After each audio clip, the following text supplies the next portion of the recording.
My son took out a $200,000 loan under my name to fund his wife's lavish lifestyle: designer bags, luxury trips, jewelry. As a retired man living in a modest apartment, I discovered a forged signature and a betrayal that shattered me. Now they're asking for forgiveness, but some things can't be undone. Before we begin, please subscribe to the channel and tell us where you're tuning in from in the comments.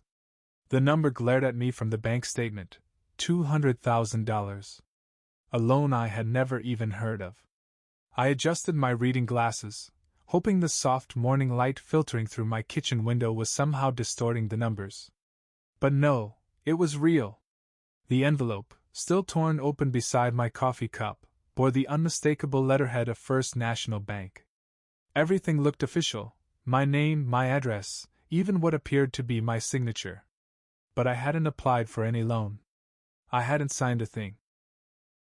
My hands shook slightly as I flipped the page over, searching for any clue, any small detail that could explain this nightmare. The loan's start date? March 1st, 2025, barely 2 weeks ago. The first payment, a staggering $10,847, was already overdue. I needed answers. The phone felt heavier than usual as I dialed the customer service number at the top of the statement. Each ring echoed through my tiny apartment, bouncing off the silence like a warning bell. "Thank you for calling First National Bank. This is Jennifer speaking. How can I assist you today?" "Yes. I'm calling about a loan that's showing up on my account. Name's Robert Anderson. Account ending in 4729. One moment, Mr. Anderson, I'll pull up your file. Yes, I see a personal loan for $200,000 approved on March 1st. What can I help you with regarding that?" The room seemed to sway beneath me. There must be some mistake. I never applied for this loan. A pause on the other end. Then, according to our records, the application was submitted online using your social security number, and the signature was digitally verified. The funds were deposited into your checking account on March 2nd. That's not possible," I stammered. "I never saw any deposit. My balance hasn't changed in months." "One moment. I see now. The funds were transferred the same day to a linked account under the name Brian Anderson." My son's name hit me like a fist. I gripped the phone tighter, the plastic pressing into my palm. "Mr. Anderson? Are you still with me?" "Yes," I whispered. "Can you tell me more about that transfer?" "The full loan amount was moved to Brian Anderson's personal account just hours after it was deposited. He's listed as an authorized user on your account. That access was granted 5 years ago, it says, added for emergency use." The walls of my apartment felt like they were closing in. I'd added Brian after his mother passed, just in case something ever happened to me. I never imagined he'd use that trust against me. "Sir, would you like to file a fraud report?" My mouth felt dry. Fraud. My own son. He had stolen from me $200,000 I would never be able to repay on a pension. "Mr. Anderson? I need to call you back." I ended the call before she could say more. The silence in the apartment was deafening now, broken only by the ticking of the clock on the wall. Brian, my only son, had seen his aging father not as someone to care for, but as someone to exploit. The realization settled over me like ice. I looked down again at the document in my hand. The signature, it looked just like mine.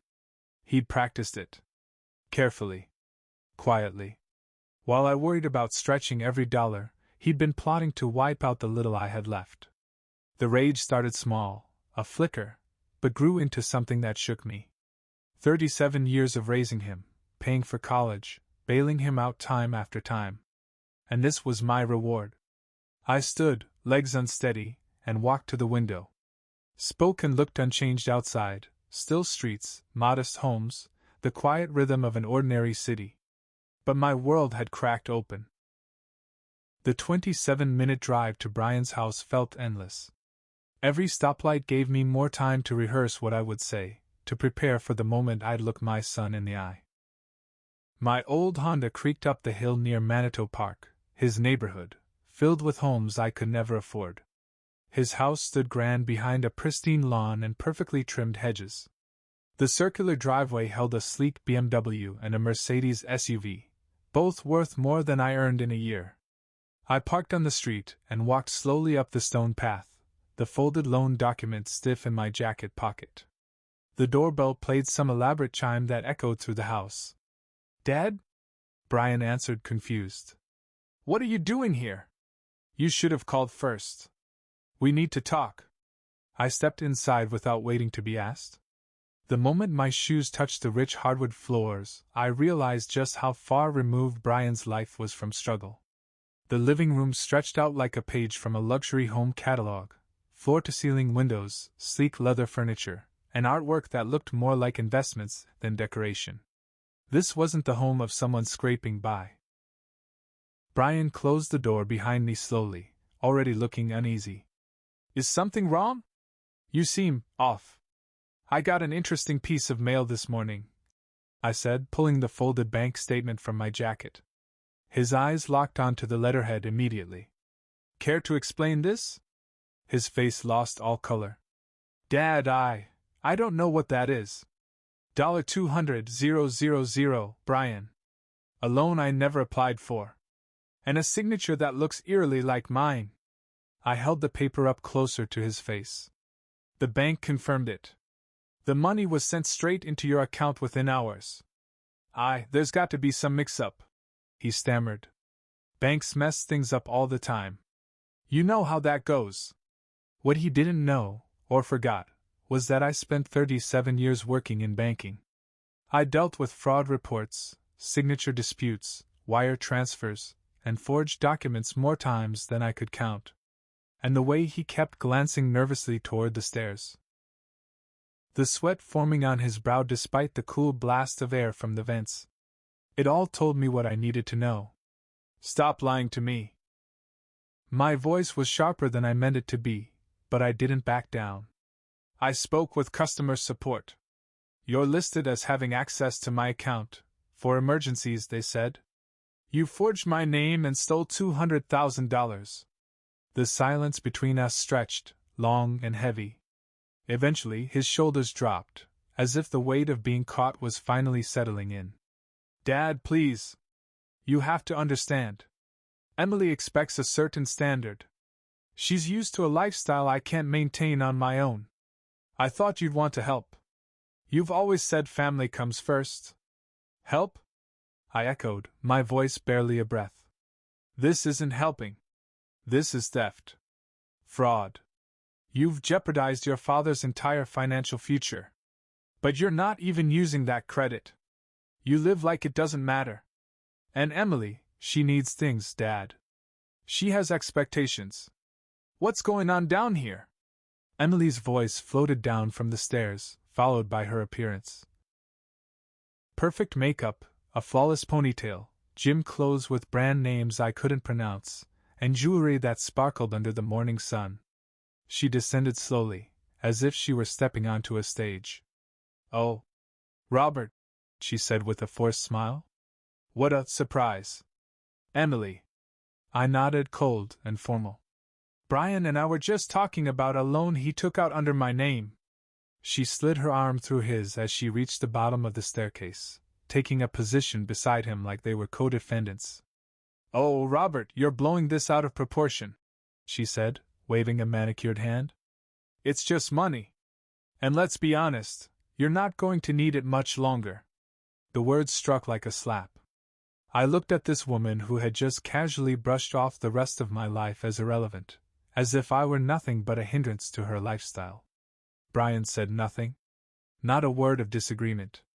Not even discomfort. Just silence. The fire in my chest dimmed, cooling into something heavier. Numb. They'd stolen from me, lied to me, and now she'd spoken the quiet part out loud. I didn't matter. I folded the document neatly and slid it back into my pocket. When I looked up, both of them were watching me like people who had just realized the line they'd crossed couldn't be uncrossed. "You're right, Emily," I said, my tone calm and even. I probably don't have many years left. Brian straightened, emboldened by her cruelty. Dad, you need to look at this from our perspective, he said, starting to pace. You always said family takes care of each other. Isn't that what this is? You raised me to expect support. That's what parents do. His hands moved as he spoke, soft and clean, hands that had never lifted anything heavier than a tablet. All my life, you promised you'd be there for me. You said family matters above all. I didn't ask to be born, Dad.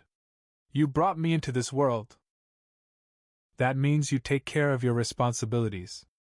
Images flashed through my mind, long hours at the bank, second shifts, cheap meals to pay his tuition.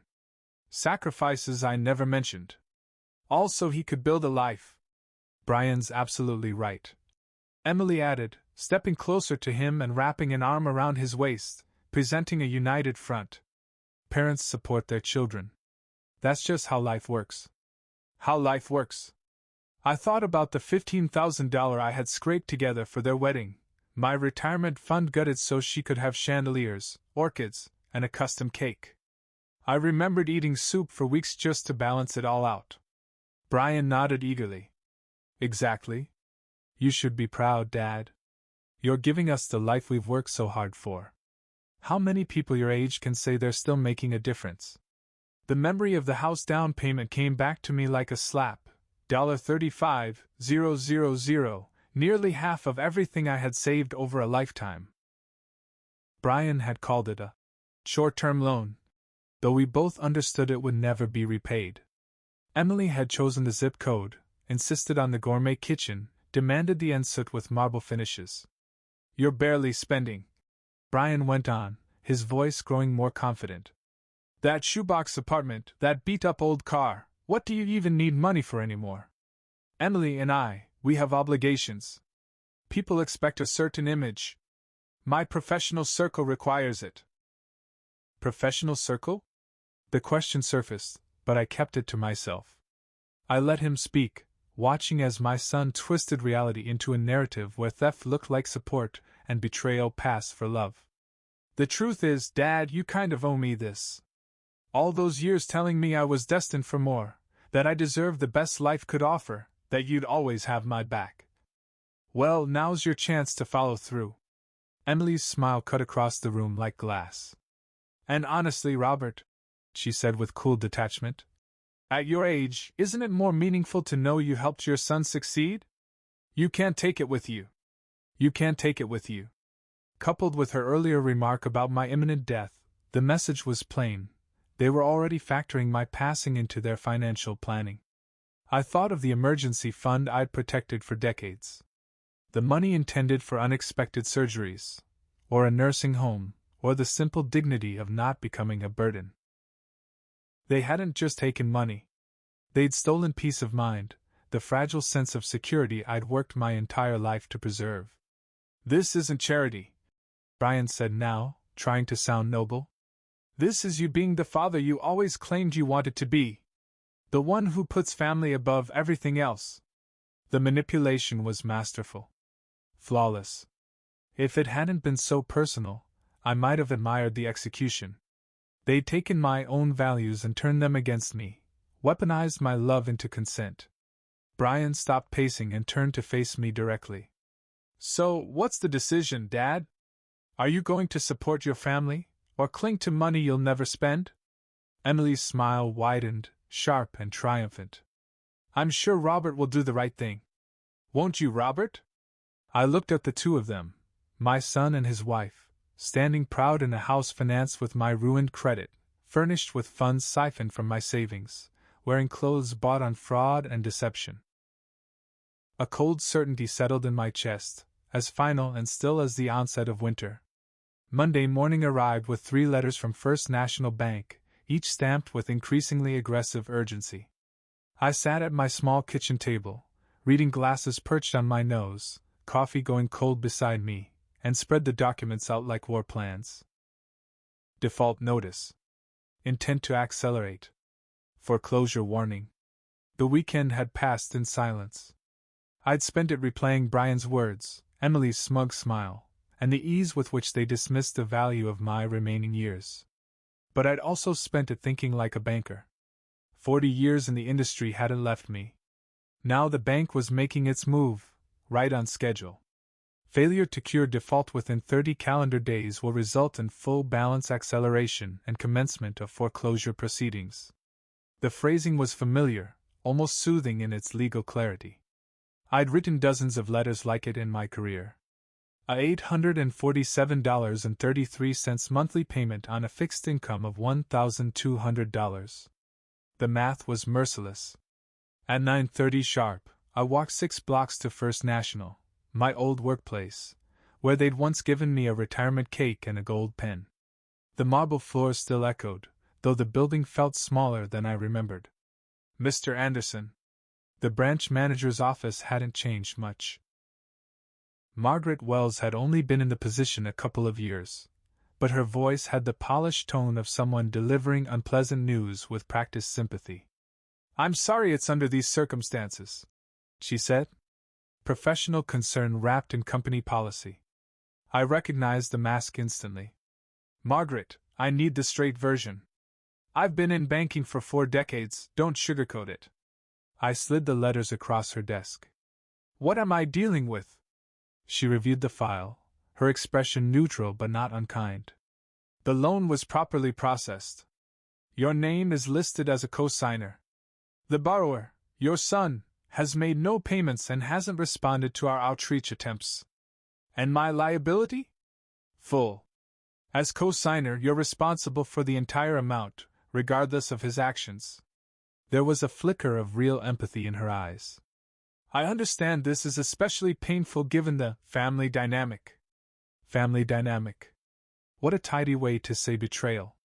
"What about the signature? Can I contest it?" Margaret turned to her monitor. Our signature verification protocols were followed. The application passed all checks. The signature matches our archived samples. Of course it did.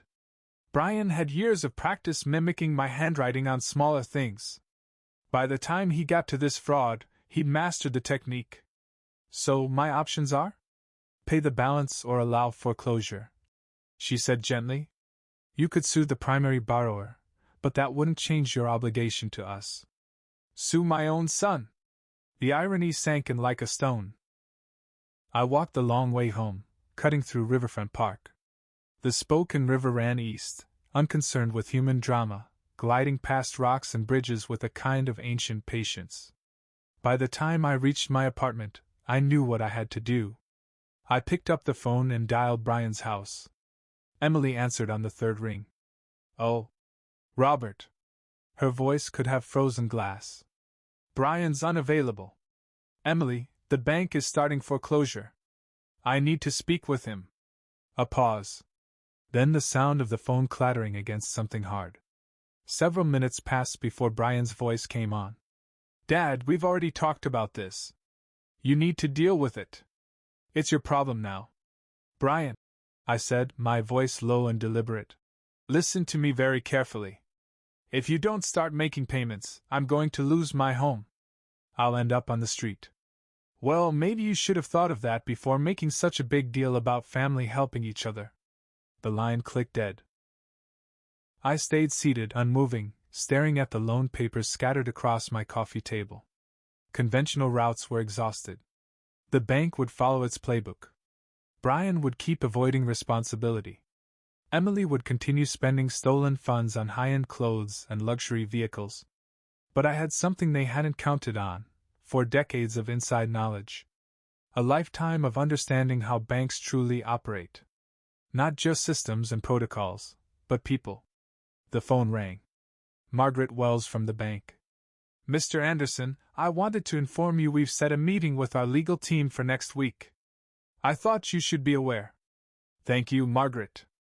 I appreciate the heads up." After we hung up, I pulled out a yellow legal pad.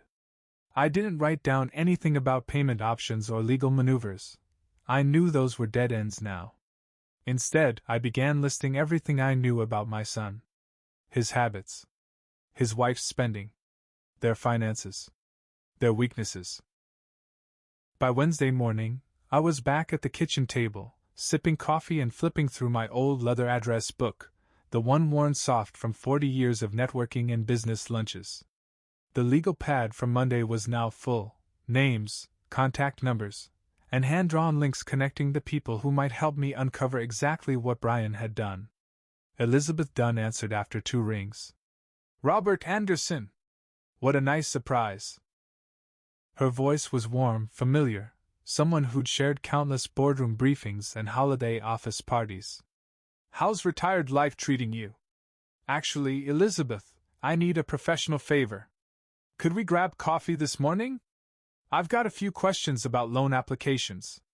She picked a neutral cafe downtown where we could speak openly. By 10:30, we were seated across from one another. She'd once been a teller when I was managing loans, both of us older now, hair gray, mind still sharp. "What's going on, Robert?" I slid a photocopy of Brian's loan paperwork across the table. "My son took out a loan, listed me as co-signer. I never signed this." She reviewed the document like someone who'd examined thousands before it. Her brow furrowed. "The signature does match our records. But Robert, I should tell you, your son has applied at Commerce Bank several times this past year." A chill moved through me. "Several times?" "3 applications, all with you listed as a reference or potential co-signer. We rejected them. Something wasn't right with the paperwork." She lowered her voice. "Our handwriting check flagged inconsistencies. We had doubts about the signatures." This wasn't a moment of desperation. This was deliberate. Repeated. Calculated. "Elizabeth, I need to understand how wide this goes. Who else has he approached?" She tapped through her phone, scanning contacts. "I'll see what I can legally find out. Give me until this afternoon." By 3 o'clock, I was sitting in Tom Rodriguez's office at Inland Empire Credit Union. Tom had spent 15 years investigating fraud before moving into credit risk. His face darkened as he examined the materials I'd brought. "Robert, what I'm seeing fits a larger trend we've been monitoring across several banks." He turned his screen toward me. "These credit reports show applications at 4 separate institutions over the last year and a half. 4 banks." I took my pen and began jotting dates, dollar amounts, bank names. A pattern was forming, methodical, escalating. "He started small," Tom said, pointing to the report. "Tiny personal loans. Then lines of credit. Then the big one, the unsecured loan that actually cleared at First National. What's the total exposure?" He tapped at his calculator. "With the loan you're on the hook for?" "Around $300,000 requested. About $60,000 in funds actually dispersed." $300,000. Brian hadn't just taken from me, he'd targeted multiple banks across the region, using my name as his entry ticket. "What builds the strongest legal case here?" I asked. "Consistent methods across institutions. Escalating attempts. Clear intent to deceive," Tom said. "This isn't just forgery. This is sustained identity theft." He printed off several pages of credit histories and passed them across the desk. "This is everything you need to start building a formal complaint. It's organized, it's repetitive, and it's criminal." I drove home with a manila folder packed with hard evidence, documents that painted a picture more disturbing than I'd feared. Brian hadn't simply forged my name once. He'd built an entire scheme around impersonating me. The loan I'd discovered wasn't the mistake, it was the final act of a long-running fraud. That evening, I sorted every document by date, denied applications flagged for signature irregularities, approved loans that slipped through before the warning signs emerged.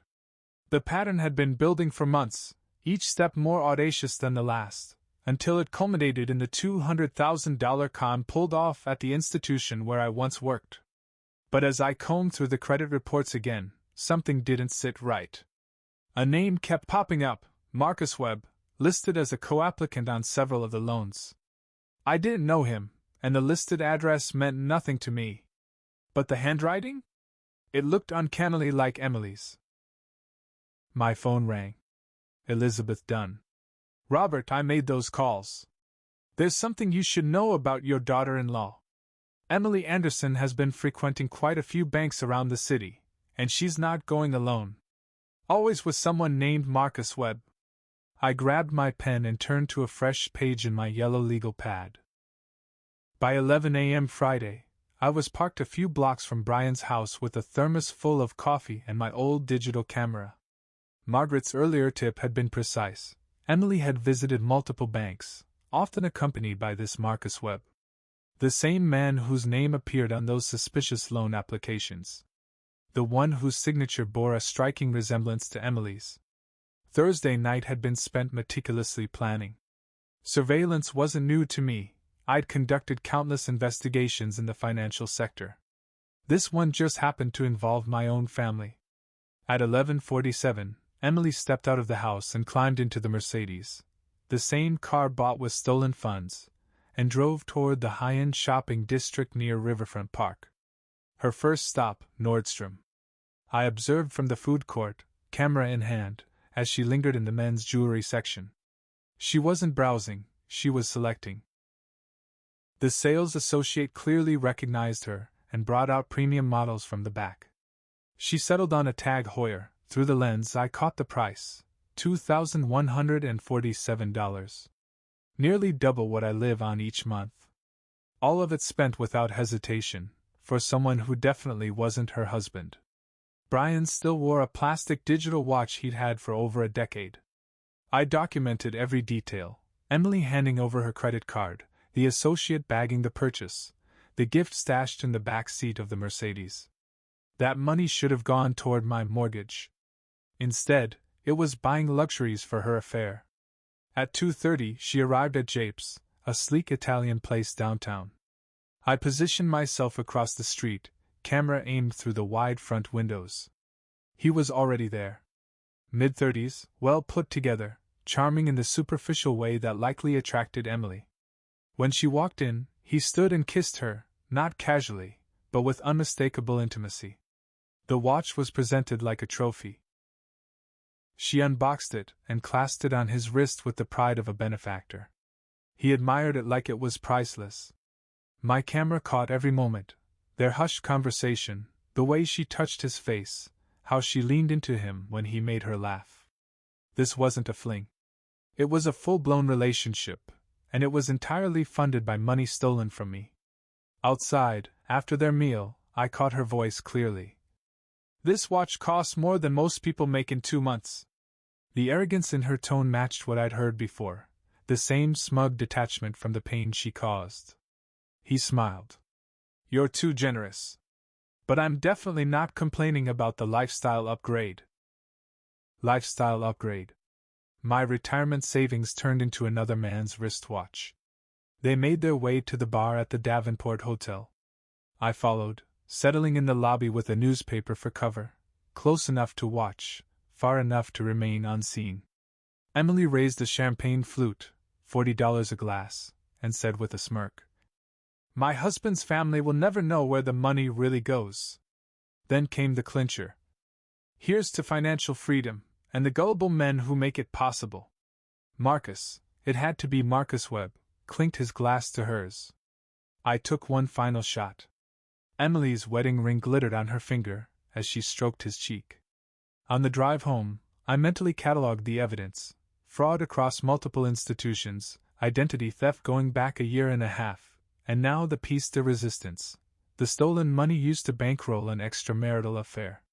Brian had felt smug when he hung up on me. Emily had tried to wound me with talk of my age and irrelevance. But while they celebrated their imagined victory, I had been quietly compiling the case that would dismantle their lives. And this wasn't just about pressing charges anymore.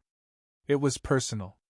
By Monday, my kitchen table was covered in organized chaos: loan forms, surveillance photos, credit records, and names from my old address book, each piece another puzzle fragment falling into place. Brian hadn't just targeted me. That much was obvious now. I called Linda Martinez. She picked up on the first ring, her voice brittle with the kind of stress I knew all too well. She'd lived next door to Brian for 5 years, a widow on a fixed income. Robert, he's told me so much about you. Said your health's been declining? How are you holding up? Health issues? Another lie, another manipulation. Linda, I'm fine. But I need to ask something important. Has Brian involved you in any financial matters recently? Her silence was all the confirmation I needed. Could we meet? Somewhere quiet, maybe for coffee? At a small cafe on Monroe Street. Linda clutched her handbag like it was armor. I laid out the loan documents. I saw her expression shift, confusion, then dawning understanding, followed by righteous anger.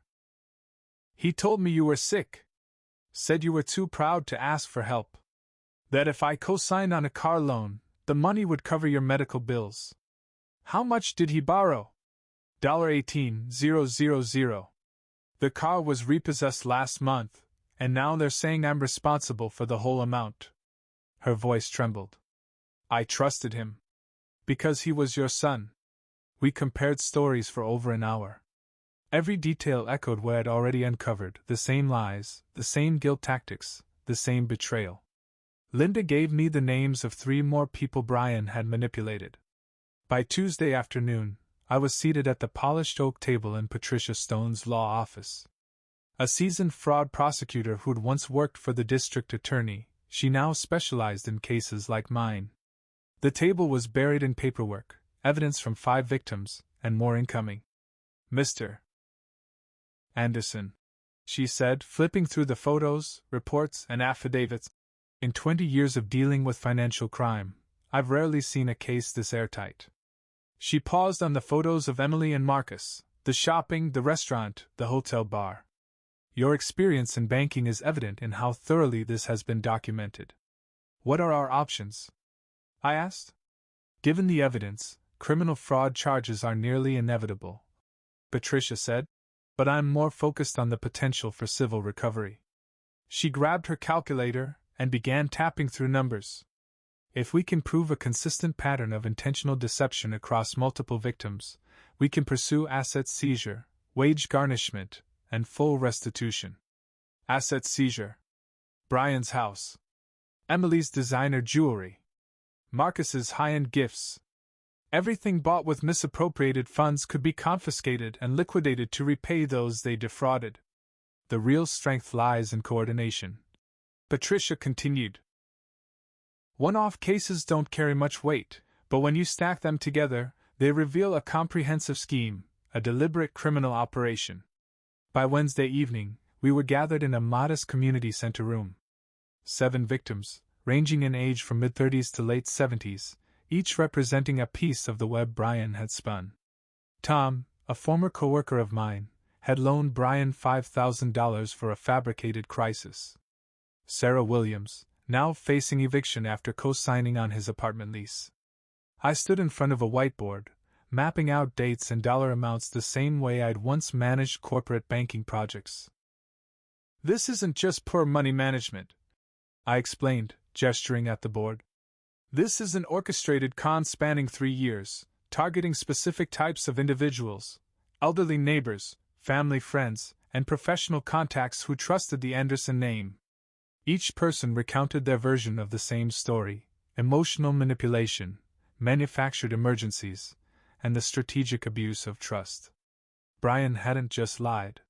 He'd hunted for soft targets and created custom narratives to bleed them dry. He told me his father was dying, said Mrs. Patterson, a woman in her 80s from Brian's church. Said he needed an experimental treatment.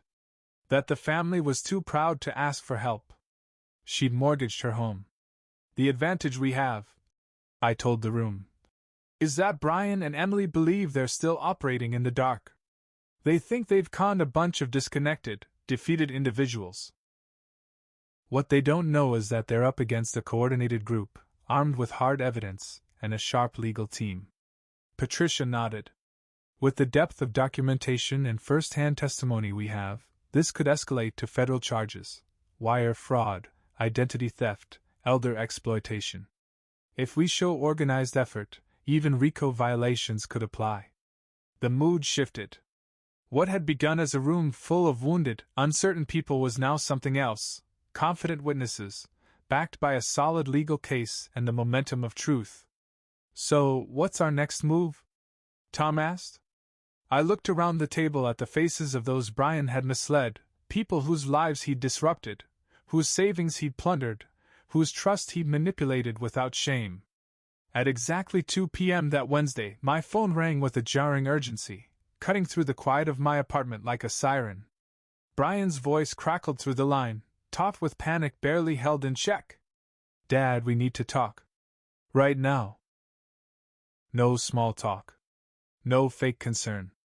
Just panic. So he knew. I had wondered how long it would take for word to spread through Spokane's tight-knit banking scene. Turns out, 24 hours was enough for him to realize his victims had found one another. What people? I asked evenly. Don't do this, he snapped. I know what you're up to. Gathering people. Filling their heads with garbage about me.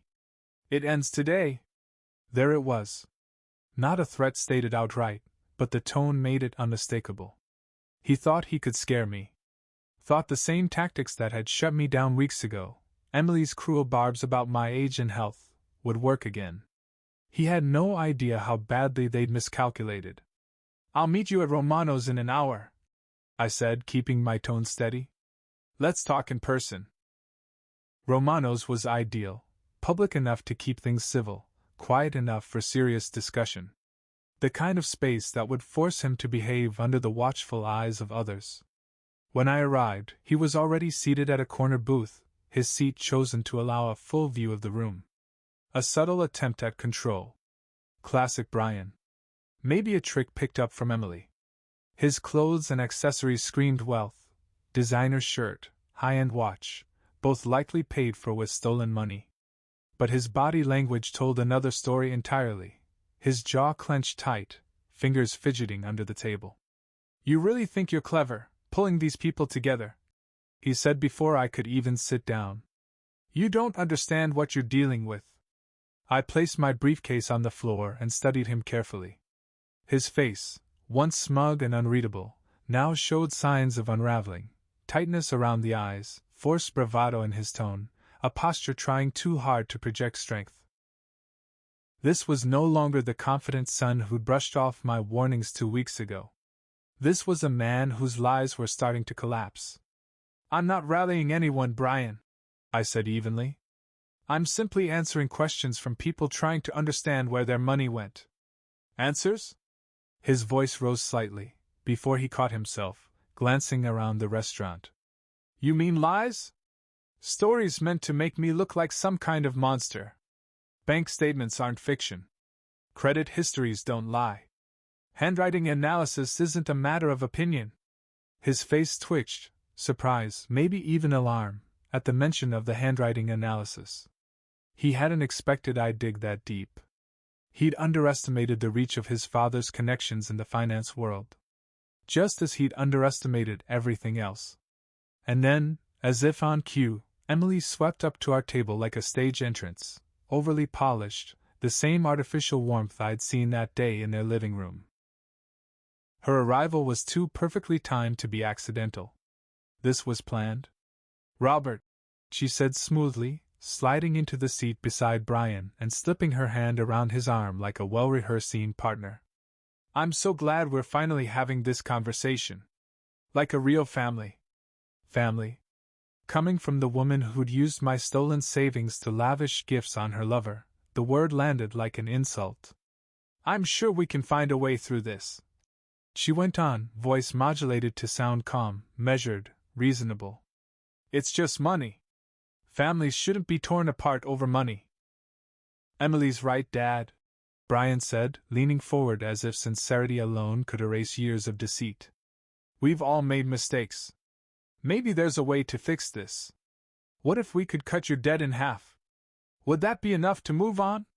My debt. As if the money he took was ever his to offer back. As if returning a portion of what he stole somehow made him noble. That's an interesting proposal, I replied carefully. But I think we're past that point now. There are developments you're not yet aware of. Their eyes met for a split second. They were guessing now, feeling out how much I knew, trying to assess the threat level. They had no idea that while they'd been celebrating their spoils, I'd been quietly assembling a case that could dismantle everything. "What kind of developments?" Emily asked. Her voice held its usual control, but there was a crack of something real, concern, maybe even fear. I gave her a polite smile and glanced at my watch. "The sort that call for legal counsel." "You'll understand soon enough." Brian's composure began to splinter. "You're not seriously thinking of pressing charges?" "I'm your son." "Yes," I said quietly. "You are. And that makes this betrayal all the more unforgivable." The silence that followed felt heavy, like a rupture years in the making. Then Brian pushed back from the table so abruptly his water glass wobbled and nearly spilled. "This isn't over, Dad. You have no idea what kind of war you're starting. I think there's something you both need to see," I said, reaching into my pocket for my phone. "Something that shows exactly where that loan money ended up." Brian leaned forward, visibly tense but trying to project confidence. He believed whatever Emily had done would be defensible. Emily, on the other hand, stayed perfectly still, expression neutral, but I noticed the slightest narrowing of her eyes. I turned the phone toward them. The first photo appeared, Emily and Marcus seated at Joeb's.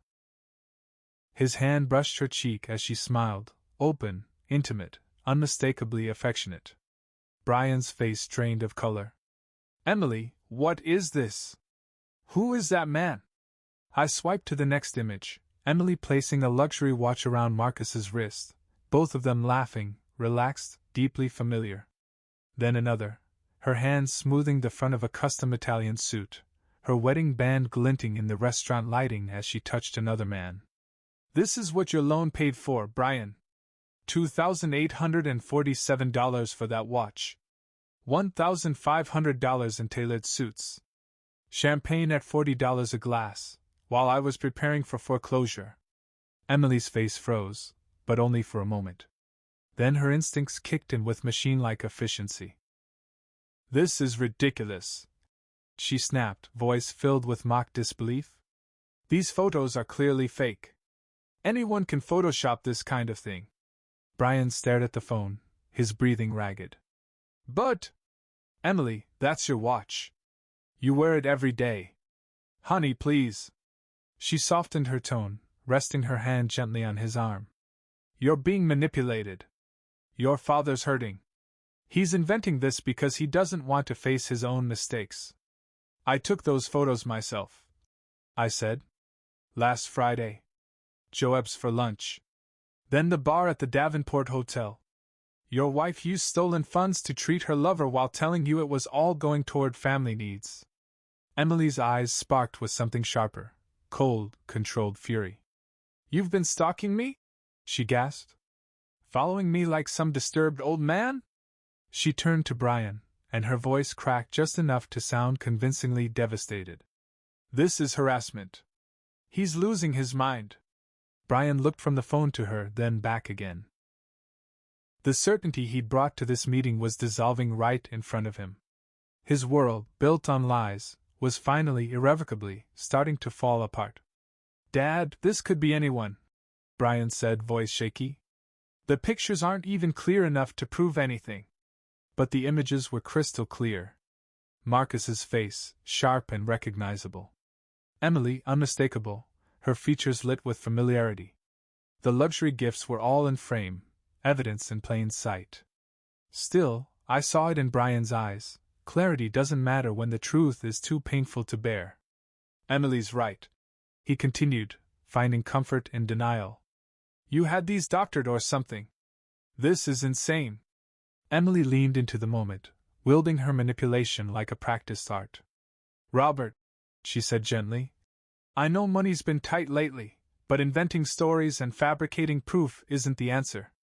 You need someone to talk to." Her tone was perfectly calibrated.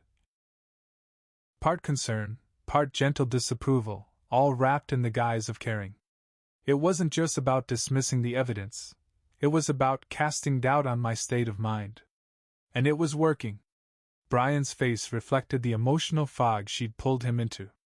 "The man's name is Marcus Webb," I said evenly. The same Marcus whose signature appears on multiple fraudulent loan forms.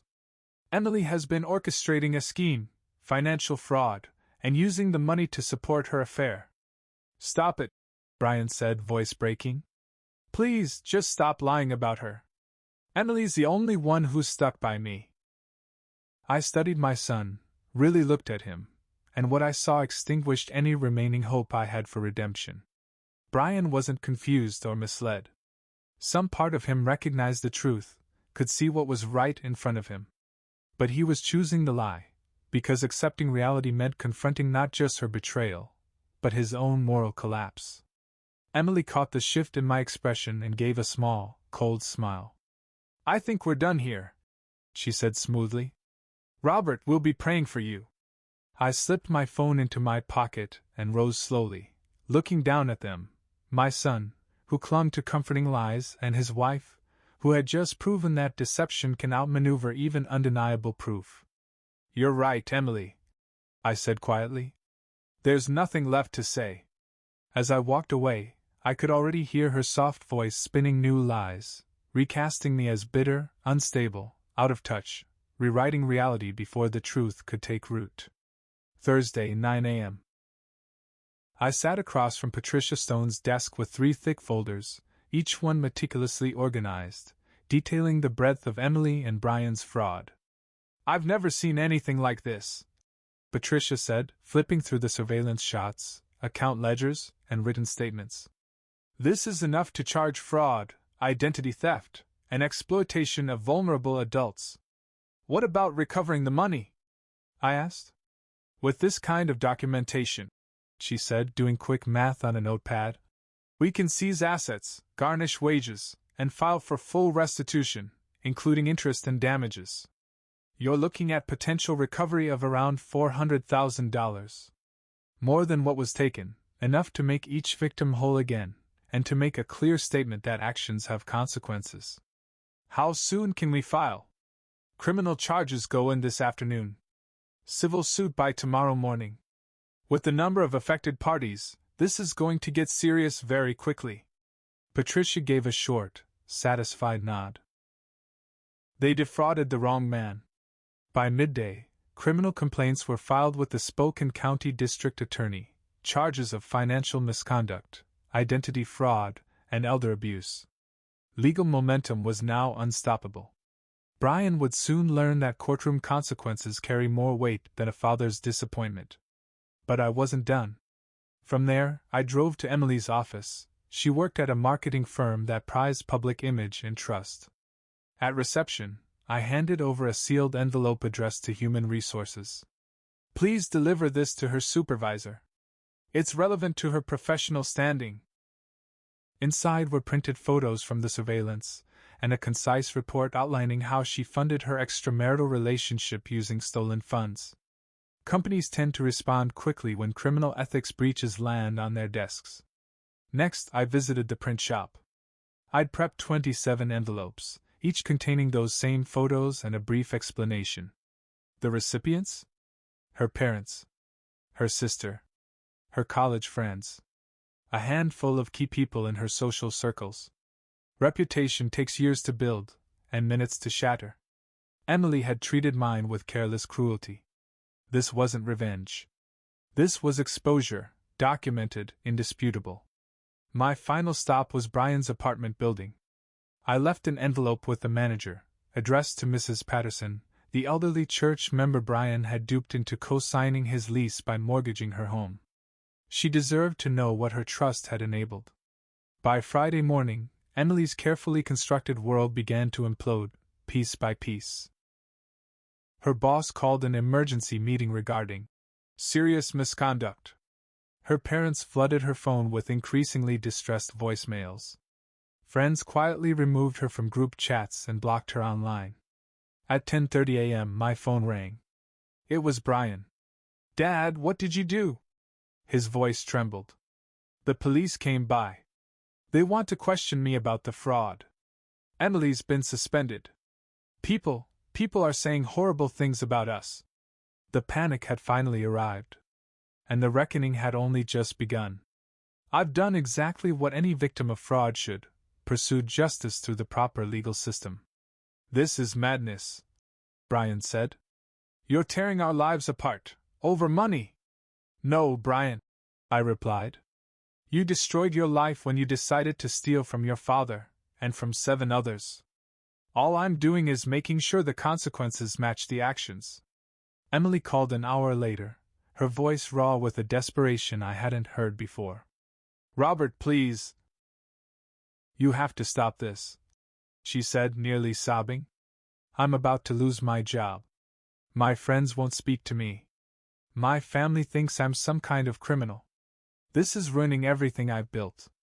You should have thought about that before you decided to bankroll an affair using stolen funds. Those pictures, she insisted, they don't tell the full story. You're taking them out of context. No, I said, steady and cold. The context is painfully clear. You used money taken from your husband's aging father to buy gifts for your lover. No angle makes that look innocent. The line went silent except for the sound of muffled crying, real this time, not the performative kind she'd mastered at the restaurant. What do you want? She asked at last. Tell me what it'll take to make you stop. I considered that. What did I want? Justice. Accountability. Restitution for the people she'd hurt. Nothing more. But also nothing less. And certainly not pity for those who never showed any to the people they'd exploited. I want you to feel what you made those 7 elderly victims feel, I said evenly. Fear about their finances, shame in their communities, and the sudden collapse of the security they once thought was permanent. That's cruel. Yes, I said quietly. It is. After I hung up, I sat at my kitchen table with a cup of coffee, reviewing the week's progress. Criminal indictments filed, lawsuits underway, reputations dismantled, accounts frozen. The system was working. Saturday morning, I opened the Spokesman Review and saw the story. Local banking professional exposes widespread fraud ring. The article detailed the victims' coalition and the scope of the fraud. The recognition was welcome, but it was secondary to the quiet satisfaction of knowing I had restored balance. Then the phone rang again. It was Brian. Dad, he choked out. She left me. Emily's gone. She packed up and walked out this morning. Everything's falling apart. I don't know what to do. I could hear the sounds of his unraveling, drawers opening and closing, boxes shifting, scattered chaos in the background. I'm not surprised, I said calmly. Fraud has a way of unraveling fast once it starts. She admitted it, he continued, voice trembling. The affair, the money, all of it. She said you were right, but that if she stayed, her career would be over. He was gasping now, trying to catch his breath between sentences. Dad, I know I messed up. I know I made awful decisions. But I'm still your son. Please. I need your help. That phrase again, your son. The line he used as leverage, to demand grace, to twist obligation into a weapon. But that bond had been corroded by lies, theft, betrayal. You chose Emily and her stories over truth, over family. These are the consequences of that decision. The police interviewed me yesterday, he said. My lawyer says I could be looking at 5 years in prison. My bank accounts are frozen. I can't make rent. And now Emily's gone too. His voice cracked. I was wrong about the pictures. She told me everything, how Marcus has money, how he can give her a future without this legal mess. She used me, Dad. Used me to get to you. Prison time. Forfeited assets. Public humiliation. Professional exile. It was all unfolding as it should. The architecture of accountability, built brick by brick. That information would have mattered weeks ago, Brian, I said. It's too late now. Please, there has to be a way to undo this. I'll do whatever it takes. 45 minutes later, Brian stood at my door. He looked like a man dragged through 5 years of misery in 5 days. His tailored shirt was wrinkled, his once pristine hair unkempt, his posture sagging under the weight of reality. Can I come in? Just for a minute? I let him in. He glanced around the apartment, the same place he once dismissed as a mark of failure. Now, it looked like shelter from a storm he couldn't escape. Dad, listen, he began. Emily wasn't just cheating. She planned all of this. The loans, the accounts, even our marriage, it was all part of some long game with Marcus. He sank into the couch, hands trembling. She used me. Just a means to get to your finances, your trust. I didn't see it until now. Still spinning, still trying to rewrite his role from perpetrator to victim. Brian, I said evenly, you forged my signature. You took money from vulnerable people. And when I showed you the truth, you chose to protect her lies. None of that happened to you. Those were your choices. Those were the choices you made. But I thought I was helping family. Brian insisted. Emily convinced me you needed the money but were too proud to ask. She said the others were just temporary investments. Business opportunities that would benefit everyone in the end. And you didn't stop to wonder why those opportunities required forged documents and fake identities? I asked. His silence was answer enough. I was naive, he said finally. Weak. I let Emily convince me, because I wanted to believe her lies were true.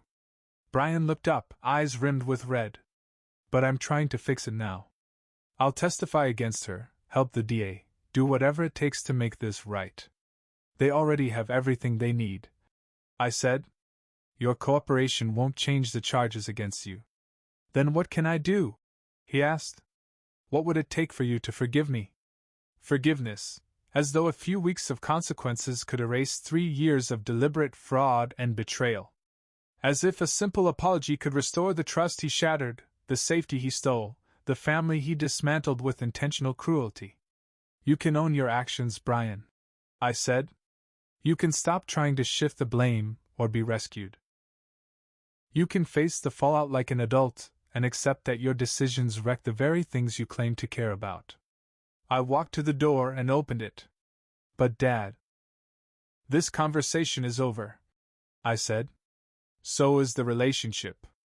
All that's left now is letting the law finish what you started when you chose to steal from your own father. He stood slowly, his face moving through disbelief, anger, and finally a quiet, broken resignation. I love you, Dad, he said, voice hollow. Despite all of this, I still love you. Love without honesty, respect, or loyalty isn't love, I replied. It's just a word people use when they want something. After he left, I returned to my chair, picked up my newspaper, and continued reading the article about the case. Patricia Stone had given a sharp, thoughtful interview on the importance of structured evidence in prosecuting financial crimes. Then the phone rang again. This time, it was Patricia herself. Friday, April 12th. I stood on the front steps of the Spokane County Courthouse wearing my best suit and carrying the same leather briefcase that had followed me through 4 decades in banking and through 2 weeks of legal battle. Patricia stood beside me, her demeanor cool and professional. You ready for this, Robert? She asked, adjusting the files under her arm. I've been ready since March 15th, I answered quietly. Today we collect what justice is due. Inside, the courtroom gallery was filled with the victims, the people Brian had taken advantage of. Linda Martinez, Tom, Sarah Williams, Mrs. Patterson, and 3 others whose savings, safety, and peace of mind had been disrupted by his scheme. They nodded as I passed, acknowledging that it was the precision and persistence of my work that brought this case to court. Brian sat alone at the defendant's table, his public defender leafing through documents with the quiet resignation of someone working a lost cause. Brian looked older, thinner. 2 weeks without Emily's manipulations or my support had aged him more than 2 years could. Judge Harrison entered, bringing with him the solemn weight of a case that had caught public attention across eastern Washington. The evidence I had built, the alliances I'd forged, the systematic legal strategy we had executed, it all stood now as a model of how victims could pursue real accountability in the face of betrayal. Mr. Anderson, the judge said, addressing Brian directly, You are charged with multiple counts of identity theft, bank fraud, and the financial exploitation of elderly individuals. How do you plead? Guilty, Your Honor. His voice was flat. No defiance, no excuse, no attempt at self-justification. 2 weeks of facing reality had taught him what years of parenting never could. Patricia rose to address the court. Your Honor, she began. The prosecution wishes to formally recognize the crucial role Mr. Robert Anderson played in this case. His industry expertise and careful documentation were instrumental in bringing this fraud to light. She paused before continuing. The defendant defrauded 7 victims of over $300,000 using forged signatures and fabricated identities. Judge Harrison reviewed the case files with care, account statements, handwriting analyses, victim affidavits, surveillance images. Each one a brick in the wall of accountability I had spent weeks constructing. Mr. Brian Anderson, the judge declared, you are hereby sentenced to 3 years probation, 500 hours of community service, and full financial restitution to all victims named in this case. Judge Harrison's voice carried the full weight of the court's authority. You will relinquish all assets for liquidation, and your wages will be garnished until the full repayment is complete. $300,000 in restitution, asset forfeiture, a permanent criminal record, and total financial collapse await you. The relentless legal pressure had produced precisely the outcome I'd anticipated the moment I opened that manila envelope 6 months earlier. Outside the courthouse, local reporters gathered around our small group of victims. I addressed them briefly, choosing each word with the same care and precision I once reserved for banking presentations. Justice has been served through proper legal channels. The system functions when citizens engage with it professionally and methodically. I hope this case underscores that financial fraud, even within families, has serious consequences. Patricia Stone took over the technical details, explaining the asset recovery process and enforcement steps. Within 2 months, Brian's home would be sold, his belongings liquidated, and his future income monitored by court-appointed officials. The cold, exact calculations brought a quiet satisfaction deep within my professional core. As the reporters dispersed, Linda Martinez approached me. Robert, I can't thank you enough. Without your organization and expertise, I would have lost my home and had nowhere to turn. The system is here to protect people like us, Linda, I replied. We just needed to use it the right way. Driving home alone, I reflected on the journey of the past 8 weeks.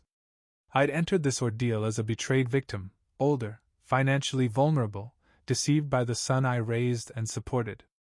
But I was leaving it as something else entirely, a determined advocate who proved that methodical thinking could overcome emotional manipulation, that a professional approach could conquer personal betrayal.